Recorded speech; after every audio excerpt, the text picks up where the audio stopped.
کیونکہ حزب البحر پہ سب سے زیادہ جو محنت کی اور حزب البحر کے بارے میں تفصیل جس نے بیان کی، کہ جس نے حزب البحر کے باطنی راز سے لوگوں کو اجاگر کیا، لوگوں کو وہ راز دیے جو ان کے سینوں کے راز تھے،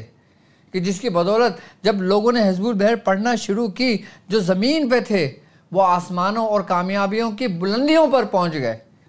اور جو اپنا روحانی سفر میرے مرشد کے ساتھ سفر کر رہے تھے، اس دعا حزب البحر کی برکت سے اللہ تبارک و تعالیٰ نے ان کو دنیا بھی عطا کی اور دین بھی عطا کیا اور آخرت بھی عطا کی اور روحانیت بھی عطا کی۔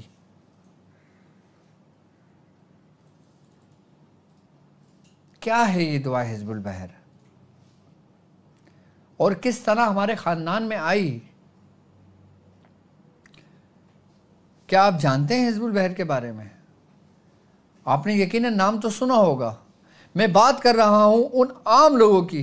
کیونکہ میں عام لوگوں کے لیے ہوں۔ میری ویڈیوز، میرے لیکچر، میری تعلیمات عام لوگوں کے لیے ہیں، اور جو خاص ہیں، جو کامل ہیں، وہ تو ہے ہی کامل،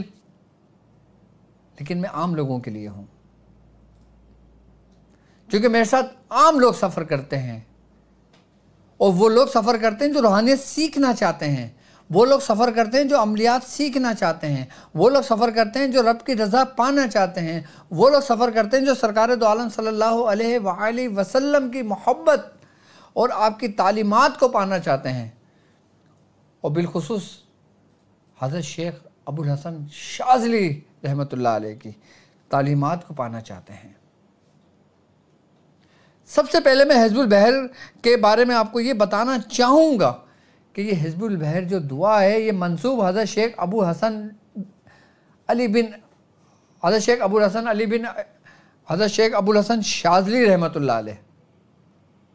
حضرت شیخ ابو الحسن بن عبداللہ بن عبد الجبار شاذلی رضی اللہ تعالی عنہ،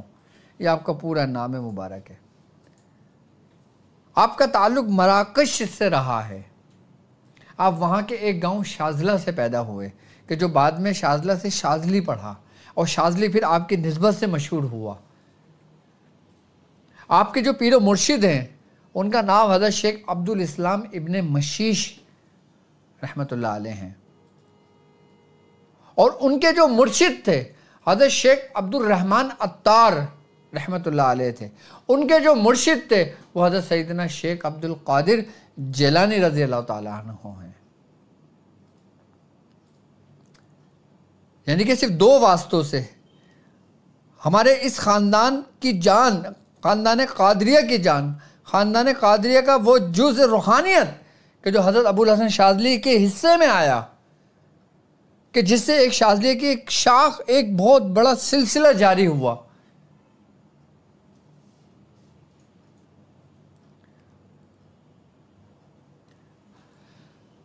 دعا حزب البحر کے بارے میں کہا جاتا ہے کہ دعا حزب البحر، جب آپ حج کے لیے اپنے مریدین کو لے کر جب آپ نکلے، جب آپ نے حج کا سفر کیا، تو موسم کی خرابی کی وجہ سے آپ کو چند لوگوں نے کہا کہ حضور موسم بہت زیادہ خراب ہے، ہم چاہیں تو کچھ عرصہ ٹھہر کے ہم حج کے لیے سفر پہ نکل سکتے ہیں۔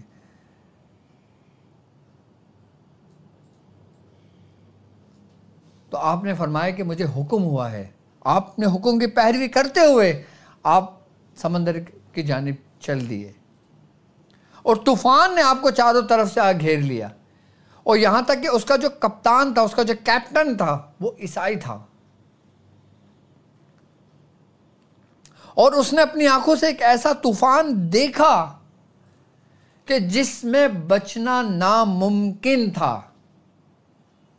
تو لوگوں نے حضرت ابو الحسن شاذلی کو یہ کہنا شروع کر دیا کہ ہم نہ کہتے تھے کہ کچھ ٹائم کے بعد سفر کریں، آپ نے فرمایا کہ مجھے حکم ہوا ہے، ہم لبیک حاضر ہیں آپ کے پیچھے، آپ کے حکم کے پیچھے۔ تو شیخ حضرت ابو الحسن شاذلی رضی اللہ تعالیٰ عنہ کے بارے میں کہ آپ سجدے میں گر گئے، آپ نے رب کے حضور دعا کی، اور پھر تاریخ اس چیز کی گواہ ہے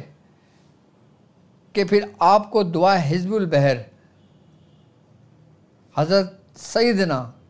سرکار دو عالم حضرت سیدنا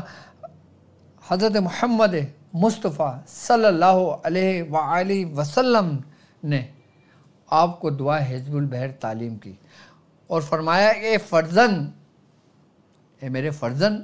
تم دعا حزب البحر جو کلمات میں کہہ رہا ہوں تم میرے ساتھ ساتھ وہ کلمات دہراتے جاؤ۔ حضرت شیخ ابوالحسن شاذلی فرماتے ہیں کہ رسول اللہ صلی اللہ علیہ وآلہ وسلم پڑھتے گئے اور میں آپ کے ساتھ دہراتا گیا اور میں نے وہ پوری دعا حزب البحر تحریر کر لی، اور آپ نے فرمایا کہ میں نے حرف بحرف وہ لکھا جو میں نے سرکار دو عالم صلی اللہ علیہ وآلہ وسلم کی زبان مبارک سے سنا۔ یعنی کہ آپ وہ فرماتے ہیں کہ یہ دعا وہ ہے کہ جو میں نے حرف بحرف سرکار دو عالم صلی اللہ علیہ وآلہ وسلم کی زبان مبارک سے سنا، اور پھر جب آپ نے دعا حزب البحر پڑھنا شروع کی تو طوفان ایسے تھم گیا کہ جیسے گویا کچھ ہوا ہی نہیں تھا، کہ ہواؤں نے اپنا رخ بدل دیا، طوفان اپنی جانب ٹھہر گیا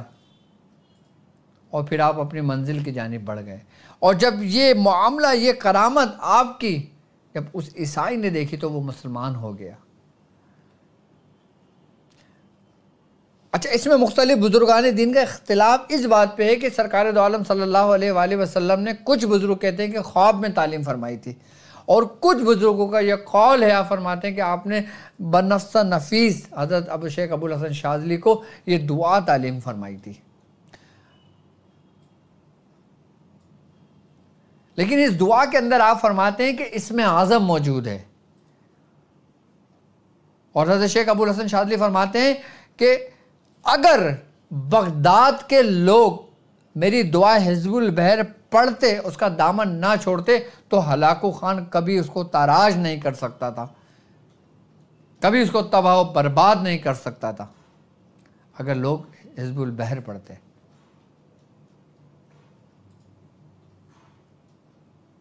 یہاں تک فرماتے ہیں آپ کہ جو شخص حزب البحر کے وسیلے سے دعا کرتا ہے وہ کبھی مایوس نہیں لوٹتا، کیونکہ یہ دعا اس وقت تعلیم کی گئی کہ جب آپ بری طریقے سے تمام مصائب میں گرے ہوئے تھے، تمام پریشانیوں میں مبتلا تھے، اس وقت آپ کو دعا حزب البحر تعلیم کی گئی۔ اور ہر شخص زندگی کے طوفان سے لڑ رہا ہے، ہمارے اندر جو طوفان برپا ہے اور ہم جو اندر سے جس مصائب میں گرفتار ہیں، ہم اندر سے جو کھوکھلے ہو چکے ہیں، ہماری عقل زائل ہو گئی ہے، ہم کاروبار کے معاملے میں پریشان ہیں، اولاد کے معاملے میں پریشان ہیں، جادو کے معاملے میں پریشان ہیں، آسیب کے معاملے میں پریشان ہیں، جنات کے معاملے میں پریشان ہیں، شیاطین کے معاملے میں پریشان ہیں، یہ سب طوفان بن کے ہمارے ارد گرد ابھر رہے ہیں، ہمارے قریب آ رہے ہیں، جو ہمیں ہلاک کرنے کی کوشش کرتے ہیں۔ اور جب ایسے موقع پر ہم حضرت ابوالحسن شاذلی کی سنت کو ادا کرتے ہیں اور دعا حزب البحر پڑھتے ہیں تو بزرگان دین فرماتے ہیں کہ اس پڑھنے کی برکت، اس روحانیت، اس نورانیت سے وہ تمام تھمنے شروع ہو جاتا ہے اور تمام شیاطین آپ سے دور ہونے شروع ہو جاتے ہیں۔ اگر دعا حزب البحر کو دیکھا جائے تو اس میں قرآن پاک کی تقریباً کم و بیش 21 آیات موجود ہیں، اور 21 آیات وہ موجود ہیں جو اپنی مثال آپ ہیں۔ میں ان آیتوں میں سے آج ایک آیت کے بارے میں آپ کو بتاؤں گا کہ جس کے بارے میں بزرگان دین فرماتے ہیں کہ پورے حزب البحر کی جو جان ہے وہ آیت ہے، اور بالخصوص وہ آیت کہ جو حزب البحر کے ساتھ ملا کے ایک ترتیب سے پڑھی جاتی ہے، اگر اس آیت کی تکرار کی جائے تو بالخصوص فیض شاذلی اس کے حصے میں آتا ہے، یعنی کہ اس کو جو فیض ملتا ہے نا وہ حضرت شیخ ابوالحسن شاذلی کے باطن سے ملتا ہے، یعنی کہ اس کا جو کنیکشن جڑتا ہے نا وہ حضرت شیخ ابوالحسن شاذلی کے باطن سے جڑ جاتا ہے۔ یعنی کہ یہ اس آیت کی برکت ہے کہ اس آیت کو پڑھنے والا اس آیت کو پڑھنے والا حضرت شیخ ابوالحسن شاذلی کو ایسے روبرو دیکھ سکتا ہے کہ جیسے تم اور میں آپ دیکھ رہے ہیں، ایسے زیارت کر سکتا ہے، ایسے دیدار کر سکتا ہے، ایسے فیض لے سکتا ہے، ایسے اجازت طلب کر سکتا ہے، صرف ایک آیت سے قرآن کی، جو اس پورے حزب البحر کا ایک راز ہے کہتے ہیں حزب کے معنی جو ہے نا وہ جماعت کے ہیں، گروہ کے ہیں، لغوی معنی میں اگر بات کی جائے. اور اگر اصطلاحی معنوں میں اس کی اگر بات کی جائے تو اس کے معنی مطلب وظائف پڑھنے کے لیے، یعنی کہ قرآن کا 60واں حصہ، ایک ایسی دعا کہ جس کو قرآن کا 60واں حصہ کہا جاتا ہے، جس میں وہ دعائیں شامل ہیں جو قرآن کے اندر موجود ہیں، جو نازل ہوئی ہیں سرکار دو عالم صلی اللہ علیہ وآلہ وسلم پر.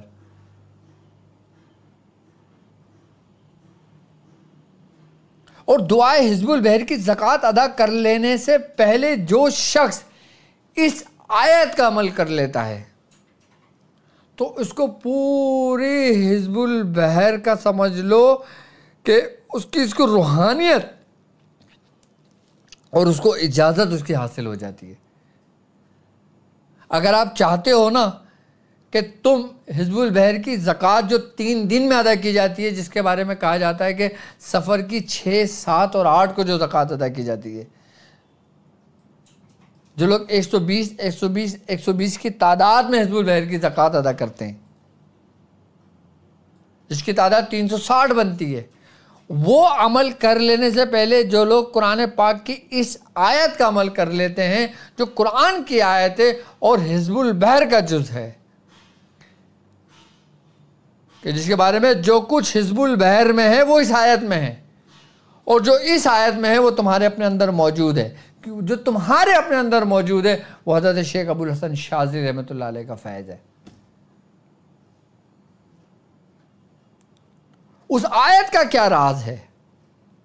اس آیت کے بارے میں بزرگان دین فرماتے ہیں کہ اگر تم کوئی بھی عمل کر لینے سے پہلے جو جس صاحب دعوات جس عمال کا ہوگا تم اس سے اجازت بنفس نفیس لے سکتے ہو، تم اس کے روضے مبارک پہ جا کے لے سکتے ہو، اس کی قبر پہ جا کے لے سکتے ہو، اس کے گھر جا کے لے سکتے ہو، ہر جگہ، بلکہ تمہیں اس کی اجازت کی طلب ہو اور تم نے اس آیت کا عمل کر لیا تو یہاں تک اس صاحب دعوت جو بزرگ ہوتے ہیں نا ان کو حکم ہوتا ہے رب کی طرف سے کہ جاؤ میرا بندہ تمہارا انتظار کر رہا ہے، اس کو اس کا حصہ دو. تو بزرگان فرماتے ہیں کہ جو صاحب دعوات بزرگ ہوتے ہیں نا پھر ان کی آمد ہوتی ہے، یہ اس کے لیے باعث شرف ہے کہ جو شخص حزب البحر کی یعنی کہ قرآن کی وہ آیت پڑھ لیتا ہے جو حزب البحر کے اندر موجود ہے. اور سب سے بڑی بات یہ ہے کہ بزرگان دین فرماتے ہیں کہ جو شخص صرف اور صرف حزب البحر کے اندر جو قرآن کی یہ آیت موجود ہے جو اس کو خالی اپنے ورد میں رکھ لیتا ہے، اس کا عمل کر لیتا ہے، وہ کبھی گمراہ ہو ہی نہیں سکتا، کیونکہ وہ کس کی زیر نگرانی میں آ جاتا ہے، کیونکہ وہ کس کی پناہ میں آ جاتا ہے آپ کو معلوم. اور وہ قرآن کی صرف ایک آیت کہ جس کے اندر کل ولایت کا فیض موجود ہے، کہ اگر تم چاہو کہ تم مقام ولایت پر فائز ہو، اگر تم چاہو کہ تمہیں دین اور دنیا اور روحانیت کے اور ولایت کے وہ تبرکات تمہیں ملے، تمہارا حصہ ہو، تو تم اس آیت کا ورد کر لو. اس میں کوئی شک نہیں کہ وہ حصہ خود تمہارے پاس چل کر آئے. اس آیت کے بارے میں کہتے ہیں کہ جس کا کوئی پیر نہیں ہے، جس کا کوئی استاد نہیں ہے اور وہ روحانیت کی طرف رکھتا ہے، ہر طرف بڑی حسرت بری نگاہوں سے دیکھتا ہے کہ میں کس طرف جاؤں کس طرف نہ جاؤں، تو اس شخص کے لیے بزرگان دین فرماتے ہیں وہ کچھ نہ کرے، کہیں نہ جائے، وہ صرف اس آیت کو پڑھے، اس آیت کا نور اس کو خود اس طرف لے جائے گا جہاں پہ اس کی منزل ہوگی.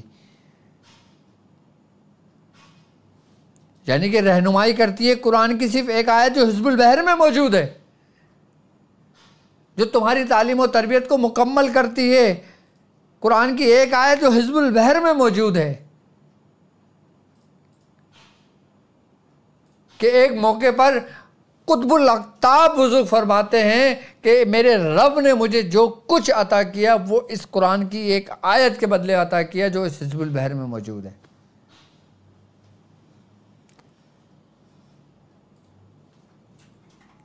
کیسی زبردست وہ آیت ہوگی. اگر ہمیں مرشد کی تلاش ہے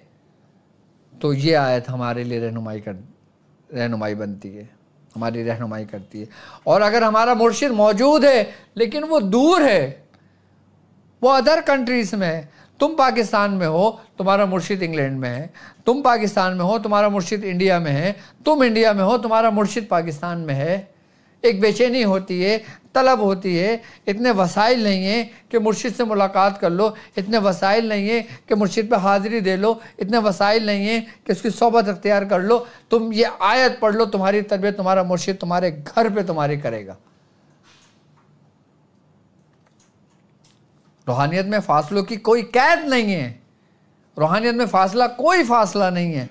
روحانیت میں معاملہ ایسا ہی ہے کہ جیسے تم اور میں روبرو بیٹھے ہوئے ہیں، ایک دوسرے کی سن رہے ہیں، ایک دوسرے کو دیکھ رہے ہیں۔ یہ ایک چھوٹا سا ڈیمو ہے، یہ ٹیکنالوجی کے ذریعے ممکن ہوا ہے نا۔ اب یہ وہ ٹیکنالوجی ہے جو انسان نے اپنے ہاتھوں سے بنائی ہے، کہ جس نے آپ کو میرے قریب کر دیا۔ سیکنڈوں کے اندر، لمحوں کے اندر میں گفتگو کر رہا ہوں، آپ میری سن رہے ہیں، میں آپ کو دیکھ رہا ہوں، آپ مجھے دیکھ رہے ہیں۔ صرف یہ ممکن ہوا ہے ایک ٹیکنالوجی کے ذریعے جو انسان نے اپنے ہاتھ سے بنائی ہے۔ اور پھر ایک وہ قدرت قانون کہ جسے روحانیت، کہ جسے ایک ایسی دنیا کہا جاتا ہے کہ جس طرح دنیا کا قانون چلتا ہے اسی طریقے سے روحانیت کا قانون بھی چلتا ہے۔ روحانیت کے قانون کے اندر کیا معاملہ ہوتا ہے؟ روحانیت میں کوئی ٹیکنالوجی یوز تھوڑی ہوتی ہے، اس میں وہ ٹیکنالوجی یوز ہوتی ہے جو آپ کے اپنے اندر ریئل ہے۔ یعنی کہ ایک ٹیکنالوجی کون سی ہے؟ جو ٹیکنالوجی صادق ہے اور ایک ٹیکنالوجی کاذب ہے۔ ٹیکنالوجی یعنی کہ جو طریقہ کار ابھی آپ کے سامنے ہے، جو انسٹرومنٹ کے ذریعے ہم ایک دوسرے سے گفتگو کر رہے ہیں، بات کر رہے ہیں۔ یہ تو ایسا ہے نا کہ کیمرہ بند ہوا، ختم، آپ اپنی جگہ میں اپنی جگہ۔ لیکن روحانیت کے اندر جو روحانیت کی جو پاورز ہے، روحانیت کی جو سیر ہے، وہ ایسی ہے کہ ہمتن یخلق، ایک دم، ایک لمحے، ایک پل، یعنی کہ تمہاری پلک نہیں جھپکتی کہ تم ایک دوسرے کے روبرو ہوتے ہو۔ اور ایسا کرنے کے لیے قرآن کی یہ آیت اس کا پاس ورڈ ہے۔ کس کا؟ جو آپ کے باطن کا دروازہ کھول کے مرشد کو اپنے سامنے ایسے روبرو دیکھتا ہے۔ اگر آپ چاہو نا کہ آپ اپنے مرشد کو دعوت دو، چاہے آپ دنیا کے کسی